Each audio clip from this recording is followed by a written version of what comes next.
Hiya. Welcome to today's edition of Caddy's Corner. Feels like what's happening. I always thought the first time I showed y'all my kitchen it would be to do like a little cooking show, which I've been doing since I was about 5 years old. But today I'm just in the middle of working on chaos. I got a yam in the microwave. I don't know, it's a purple sweet potato. I don't know. I got some eggs, I got some bread, I got some tomatoes, I got some jalapeno cream cheese. I'm making some jasmine rice. Obviously I got a lot of halos. I need to probably clean the screen a little better. Anyway, is what it is. Happy to be cooking. Happy to have a kitchen that I can move around in, that I flow in, that I love. Didn't check in yesterday. I threw a baby shower for Howard and Ivana, who are having a little baby girl, officially announced yesterday on January 27th, 2020 is our due date. And we had it at Montero's, and so I spent the afternoon doing Party City and doing the gifts and chopping up veggies and all of that stuff. So a bunch of people came back. There's a place called the Chip Shop that's now closed, but we all used to. Some worked there, some hung out there, but it was a real family there, and a lot of us really mourned the loss, and it was just about a year ago.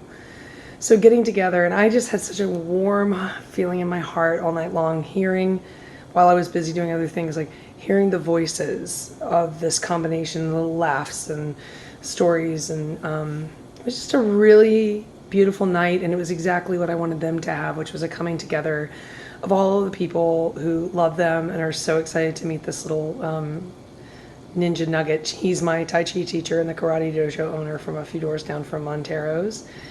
And I've said it many times before, but if you haven't watched all the videos, you may not know. When I first moved into Bedford Avenue and I was in a very devastated point in my life, I had nothing on my walls. I had very little possessions. I was on a mattress on the floor. And I was really freaking out a lot. And Howard said to me one day, there are no mistakes, there are only lessons. And I'd been working on a coloring book. So I actually cut out the center of whatever it said, because it was one of those adult snarky coloring books.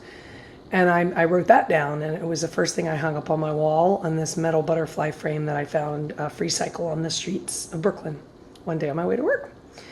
And that was the first and only thing I had on my wall for a long time. But that honestly was the beginning of the inspiration wall, where I have lots of phrases and things people have said to me, notes people have sent me, things people have drawn for me, stuff that I've picked up as quotes along the way that inspire me to change for the better, to move forward, to let go of the past, to heal. So I am very tired. Friday night, Saturday night karaoke, yesterday running around Party City and all of that, and food, and then a full shift. Didn't sleep real well last night, and tomorrow I have jury duty. It's civil court, so it's a little confusing because it's just a one-day call. Usually before it was like you had 3 or 4 days you had to go to criminal court and sit and see if you were going to get picked for something, but I don't know how this is going to go, but I'll be in downtown Brooklyn doing that civic duty, which I believe to be very important. You may or may not know, I served as a jury foreman in my early 20s on a case that, in hindsight, I would have been a little bit more like 10 Angry Men. I was the foreman, and I would have fought a little bit harder not to convict the way that we did. We were manipulated a lot by the prosecuting attorney, who was super, super smart, and the free defense attorney was kind of a bumbling Colonel Sanders, who seemed to be in early Alzheimer's. He had no idea what was going on most of the time, so it kind of was an unfair. There was not a lot of justice, and the people who were served on the trial just wanted to get out of the room, so they were willing to convict just to make the jury duty time end. So I'm just saying all of that because for a long time I never wanted to serve on a jury again after that event had happened. It was traumatizing to me that I had put someone in jail for something big. Basically, we put her in jail for being in an abusive relationship. So sorry about that, Susan Hudak. Anyway, tomorrow I'm going to sit, and if I get picked, I get picked. If I don't, I don't. But then I'm going to work a closing shift at Commonwealth, and then I'll do it again at Montero's on Wednesday, and then I've got Thursday off, and then I'll do it again on Friday and Saturday and Sunday. So I'm on a little bit of trying to figure out how to make this schedule work a little better for me. There's not enough rest, and you can hear it in my voice. It doesn't help that I sing a lot, whether it's my karaoke song or not. I've been singing a lot along with other people. So that's all I have to say today. It's 5 minutes of blah, blah, blah, blah. But Mr. Phil's feeling better. We've had 3 days of steroids. I've learned to scruff him real fast, shoot it in the back of his throat, and then give him treats and run away. Bought some new cat food to try out that's a little healthier. We need him to lose weight. We think that might be the real main problem. So I also need to lose weight and meditate and work out and sleep and. I got laundry going while we're talking, and that's all I got today.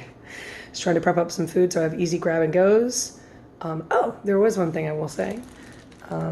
Howard gifted me some bananas the other day. He said these are them. They've been sitting in the fridge for a couple days.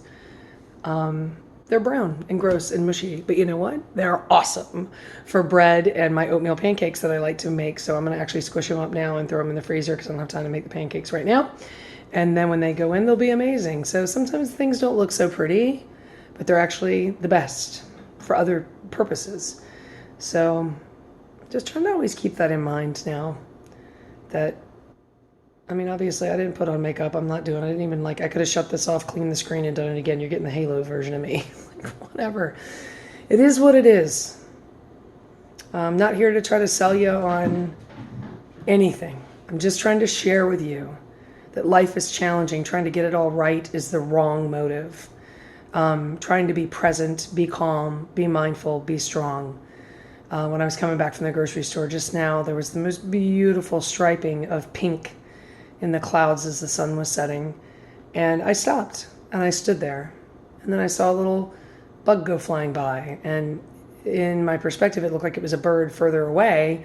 And I realized, oh no, he's actually right here by me. So it's all about perspective, right? So my hope for today is that in some of the things you're struggling with or have been looped patterns and you're like, why is it always this way? Try to just get a different perspective for a minute. And honestly, sitting in meditation and sitting in silence, communing with nature, these things matter and they really do change your perspective. As Abdul Saad says, forever changed. There are some moments in time that make you forever changed. And I'm trying to make more of those for myself to be better, to be more joyous and all of that. So anyway, I keep saying the same thing, but that's because I've got one mission now and one goal. And it's hope, it's joy, it's community. So that's it for today. I hope you all had a lovely Veterans Day, and I would like to thank all of those who served.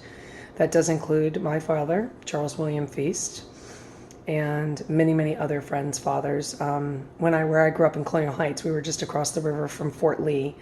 So we had a lot of Army people coming and going and also staying. A lot of people camped in Colonial Heights and never left. They retired there.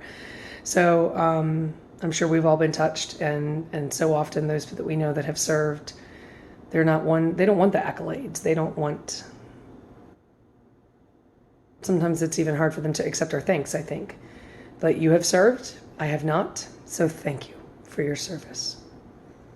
Have a blessed day, and we'll do it again tomorrow for maybe the courthouse of Brooklyn. We'll see. All right.